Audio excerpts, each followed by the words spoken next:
I have a bit of a problem, a green one in fact, and it's a company called Ryobi, and I've given them a lot of my money. I have a lot of their different tools, but I wanted to cover a couple of them that you might want to pick up yourself, or you might find browsing on Amazon one day. You might want to, see the prices and think, that looks like a good deal, let's pick them up.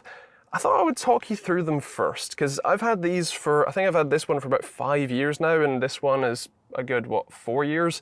So I've been using them for a fair while, and so I thought I would give you my thoughts and experiences with them. I think it's pretty safe to say that I fell hook, line and sinker for the whole one battery for all of your tools spiel. I have obviously their impact driver and wrench, but I also have their drill, their cordless multi-tool thing. I have their orbital sander, I have their what else do I have? Angle grinder, their tire inflator, and probably some more that I'm forgetting. I actually only have one of their official batteries, the 5 amp hour lithium one, which is actually dying. It won't hold charge for very long now, which is fantastic. But I did end up picking up two sort of off-brand Amazon special sort of 2.5 amp hour ones. They're a pack of 2 and they cost significantly less than just one official 2.5 amp hour battery. And these have been going strong for a number of years at this point, and actually have done rather well. So I would call that a pretty decent value and a good win. Now, for the purposes of this video, and since this is a car site rather than a woodworking site, I want to talk about their impact driver and their impact wrench. The wrench itself is, I think, what you would find in the American market as the P261, although in the UK this is the R18IW3. This specific one is one that I've had since, according to the sticker, 2017, which means that I've had it for a fair while now, and as you can probably tell by the condition of the body, I've been using it a fair bit too. As for the impact driver, this is, according to the sticker, called an R18ID3. This is the 3-speed brushed impact driver. I've had this one since 2018, and so I've been using both of them for a fair while now. To make it clear, both of these are the brushed versions of the tools, and both of them have 3-speed sort of selectors for their speed and impact rating. The impact wrench is the one that's rated for 400 Newton meters. Also has the 1/2-inch drive up front and has triple LEDs around around that drive, which actually makes it remarkably easy to see where your tool is pointing. It's incredibly useful, and it's especially useful to have them up here rather than under where the trigger is, or especially down on the handle. This is actually functionally useful, and I really like this. The impact driver, on the other hand, is rated for 220 Newton meters and has the sort of standard hex shank to install different tools, adapters, keys, all that sort of stuff. I have a collection of all of the various sizes of things like 1/4 inch as well as 3/8 and 1/2 inch, although I must admit that the 3/8 is the one that I most commonly use with this, as I generally don't need 1/4 inch impact, and if I need 1/2 inch impact, I generally use the bigger boy. But the versatility of being able to swap out what is in this, or shove in something like a Phillips or whatever bit from any random toolkit, is really useful as well, makes it incredibly versatile. So what are they actually like to use? Well, starting with the bigger boy, the full-on impact wrench, like I said, this is supposedly rated for 400 Newton meters. And while I do not have any test equipment or dynos to test this on and give you an exact figure, I would say that after the 5 or so years that I've been using this, the wrist dyno is relatively well tuned, and I would say that this specific unit, with all of its many years of wear, is probably able to do between 150 and 200 Newton meters at a push.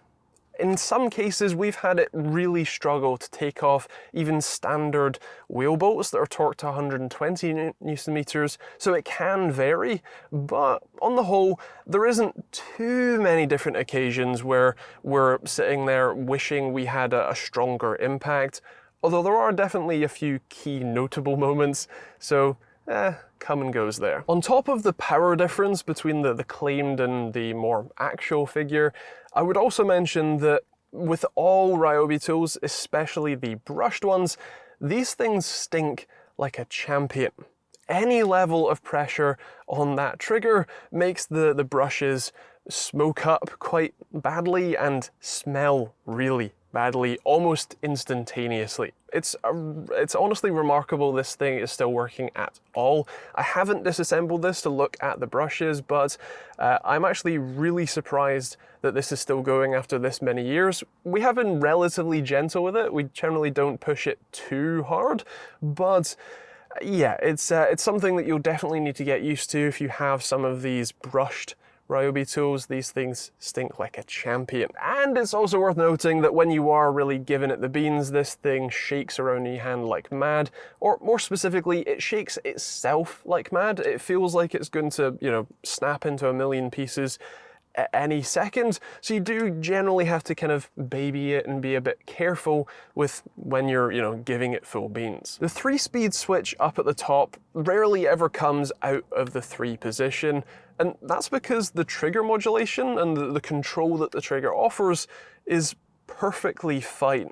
Even a light press on the trigger will have this spinning around incredibly slowly with next to no pressure, and then when you want to give it the beans, you can just slam the trigger down and it will give you plenty of power to go with it. And so because of that good modulation from the trigger, you don't really need that switch up top unless you're being a bit more of an oaf about it and you just want to slam the trigger to, tighten a whaleboat down to, tight rather than somewhat torqued. And so it's a kind of a bit of a balance. If you're being careful with the trigger, you don't need to use that switch. The size is a bit of an issue. It's definitely on the longer side, and what that means is, especially when you start putting sockets on the end, it can struggle to get into a number of different places, and obviously not the sorts of ones where you're trying to take something off the front of an engine without removing the front bumper. I'm talking about even like brake caliper mounting bracket bolts. The thing often, the whole body often doesn't fit around the control arms, but even still, it then often doesn't even fit just from a straight length perspective. It can be very difficult to fit it into the right places, and so that is definitely a touch on a touch of a downside. Moving on to the impact driver though, this one is definitely shorter, although the extensions and adapters do often make up that extra length. It's actually remarkably versatile. Like I said, you can use any level of bits with it, so if you want to use something like a Phillips bit instead of a socket adapter, that works just fine. And it means that I use this thing for not only working on cars, but for DIY projects, for woodworking, or really anything else that needs screwing and unscrewing. This can make that a nicer, easier, more convenient process. The bit changer itself, like I said, is keyless. All you do is pull up on the collar and it ejects the old bit, and then to install a new one, you just plop it into place. It is worth mentioning that sometimes it can get stuck in a locked position, and so you just need to pull the collar up to unlock it again, and then you can click it back into place with a bit of force behind it. This is supposedly rated for 220 Newton meters, but much like the impact wrench, I think that's a touch on the optimistic side. I've never seen this remove any of our wheel bolts, which, like I said, get torqued to 120 Newton meters, so I would say that this probably sits around the 80 to 100 range, at least this specific unit, after all of these years of usage. And obviously, things like batteries can vary that, so take that with a nice grain or a mountain of salt, but that's kind of where I think this sits. Now, this does actually get more use than the big impact, because not only is it generally a bit shorter, it's also lighter and just generally easier to fit into places, and is a bit more controllable when it comes to just winding fasteners in or out, or getting some lightly stuck bolts or nuts or whatever else loose and off the vehicle or whatever else you're doing. There are definitely some jobs that I wouldn't have completed if I didn't have this, like the Mini's oil change. The sump plug was tightened to just absolutely insanity, but actually to the point where I couldn't remove it with a 1/2-inch ratchet, but this thing stuck a socket on the end and it buzzed it out in well, a couple of ugga-duggas, and so I'm very glad to have, well, both of these, but definitely this one. Much like the Impact Wrench, this also has triple LEDs on the front that light up what you're looking at, which is incredibly useful. Pretty much no matter what you're doing, having extra light, and light that is literally coming from the tip of your sockets, is incredibly useful and handy. It's something that I very much enjoy having, especially the positioning here, so definitely a thumbs up for that specific feature. I would say that pricing is also generally in Ryobi's favor with these tools. The driver itself, of course, sans battery, can be had for somewhere between £70 and £80 right now. I'll leave a link to both of them in the description down below if you're interested. Will be an Amazon affiliate link and hopefully a global one as well if you want to check that out. But that's a pretty decent price, especially for the tool that you're getting. As for the Impact Wrench, that one I think is about £100 without a battery, although it seems to be slowly being phased out in favour of the brushless counterparts and the new 1 HP line that Ryobi's introducing, although that line isn't here in the UK just yet. To compare to their sister company, Milwaukee, those generally run for between sort of 20 and 200% more money, admittedly for often considerably better tools, but if you're in the market for a relatively low price option, I can definitely see why these Ryobi ones might stand out to you. If I were to start all over again in buying tools, I can't say that Ryobi would be my absolute first choice. They are a decent value proposition, but the tools are definitely more on the value side of things. I think personally I might spend a bit more money on the Milwaukee set, but if you already have a Ryobi battery or you really do want the sort of budget options, I can't say that these have done me wrong too many times. I mean, none of the Ryobi tools that I have properly broken. The tire inflator had a bit of a weird bug once, but I was able to fix it relatively easily. And generally speaking, there haven't been too many occasions where, especially for the bigger Impact, we've been absolutely desperate to have the Milwaukee 1,000 foot-pound one instead.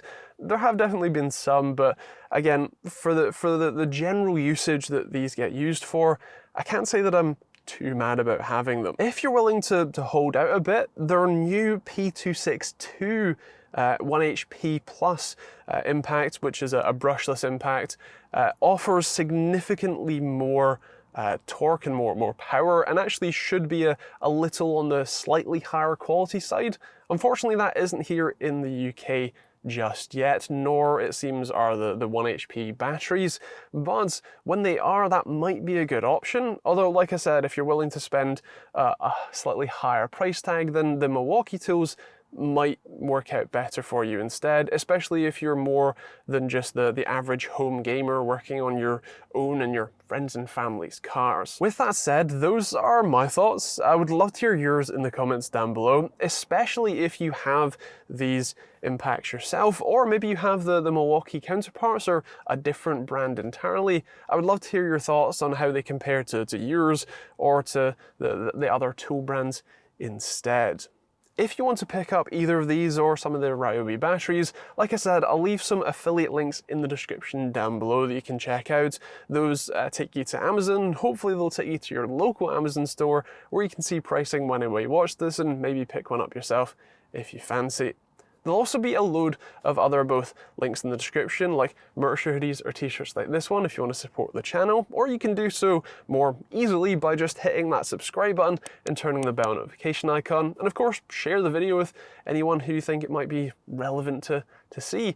And feel free to check out some more videos on the end cards as well. I'll leave some of the other DIY guides and places where I've used these Impacts as well, so feel free to check those out.